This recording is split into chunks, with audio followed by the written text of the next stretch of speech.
warahmatullahi wabarakatuh. Hai Empower, saya Desi Rahman Maulidia, Pendidikan Luar Sekolah Universitas Negeri Jakarta. Di sini saya akan memberikan informasi tentang perubahan manajemen. Apa sih perubahan manajemen? Perubahan manajemen adalah pendekatan terstruktur untuk transisi individu, tim, dan organisasi dari keadaan saat ini ke keadaan masa depan yang diinginkan. Selanjutnya ada perubahan manajemen menurut Charles Darwin. Perubahan manajemen yaitu bukan spesies terkuat yang bertahan hidup atau yang paling cerdas, tapi orang-orang yang paling responsif terhadap perubahan. Selanjutnya menurut Norman Vincent Peale, ubah pikiran Anda dan Anda mengubah dunia Anda. Selanjutnya ada 5 fase perubahan. Yang pertama, menilai untuk perubahan. Menilai untuk perubahan ini artinya melakukan penilaian dan menentukan peluang. Yang kedua, mempersiapkan perubahan. Mempersiapkan perubahan yaitu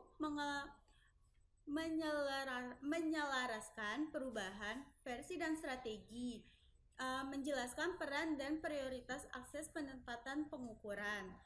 Yang ketiga, rencana untuk perubahan. Yaitu mengembangkan suatu perubahan yang sudah direncanakan, terus mengembangkan rencana komunikasi. Yang keempat, ada menerapkan perubahan. Menerapkan perubahan, mengambil tindakan dan berkomunikasi, menangani kesenjangan dan perlawanan, dan mengevaluasi hasil. Dan yang terakhir yaitu mempertahankan perubahan. Mempertahankan perubahan yaitu belajar integrasi dan hasil dan melakukan obrol dan evaluasi. Selanjutnya ada 8 sukses menuju perubahan. Yang pertama yaitu membangun rasa urgensi. Artinya orang mulai bercerita, ayo kita mengubah sesuatu. Yang kedua, buat koalisi pemandu. Artinya sebuah kelompok yang cukup kuat untuk membimbing perubahan besar terbentuk dan mereka mulai bekerja sama dengan baik. Yang ketiga, mengembangkan visi dan strategi.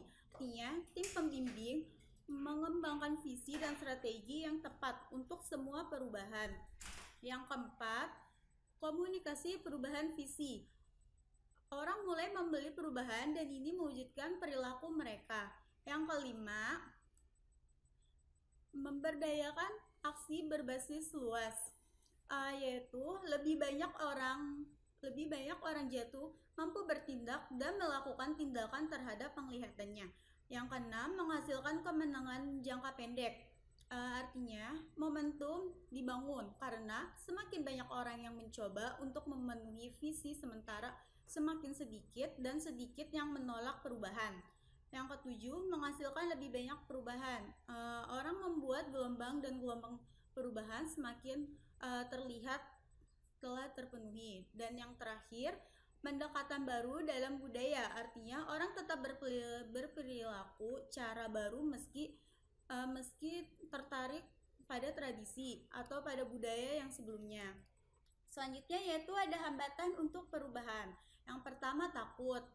Sebelum melakukan suatu hal, kita sering berpikir untuk takut melakukan atau untuk takut mencoba suatu hal yang baru karena kita merasa nyaman di zona yang nyaman. Terus yang kedua ada berpikir negatif. Berpikir negatif yaitu kita selalu berpikir negatif sebelum kita melakukan atau mencoba suatu hal yang baru, sehingga membuat kita untuk takut melakukan perubahan. Yang ketiga yaitu emosi. Emosi yang tidak bisa dikontrol menjadi suatu hambatan untuk kita melakukan perubahan sehingga kita selalu berada di posisi yang sama. Dan yang terakhir, perencanaan yang buruk. Untuk melakukan perubahan, kita harus mempersiapkan rencana yang matang sehingga perencanaan yang buruk menjadi hambatan untuk melakukan perubahan. Terus selanjutnya ada faktor kegagalan. Yang pertama yaitu kurangnya kepemimpinan atau strategi proaktif.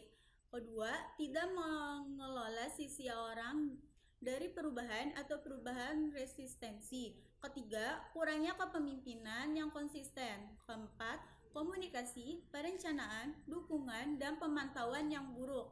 Kelima, pendekatan yang tidak peka, kurang ajar, dan kurangnya pengakuan atau penghargaan. Keenam, apatis. Ketujuh, staf termotivasi terus dalam kegelapan. Kedelapan, kurang waktu, kapasitas, dan anggaran. Selanjutnya ada manajemen perubahan yang efektif. Yang pertama yaitu motivasi perubahan. Motivasi perubahan yaitu kita sebagai manajer memotivasi diri sendiri atau memotivasi karyawannya untuk mau melakukan sebuah perubahan. Yang kedua, menciptakan visi perubahan. Untuk terwujudnya suatu perubahan yang efektif, kita harus mempersiapkan visi terlebih dahulu agar visi tersebut untuk mencapai tujuan yang telah ditetapkan. Yang ketiga, mengembangkan dukungan perubahan. Selain itu, kita harus juga mendapatkan dukungan dari orang lain untuk bisa melakukan perubahan yang lebih baik. Yang keempat, mengelola transisi perubahan. Kita harus bisa mengelola perubahan tersebut.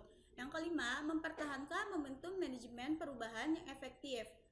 Artinya setelah langkah yang kita lalui, kita harus mempertahankan agar manajemen perubahan yang efektif itu dapat terjadi dalam diri kita dalam perusahaan.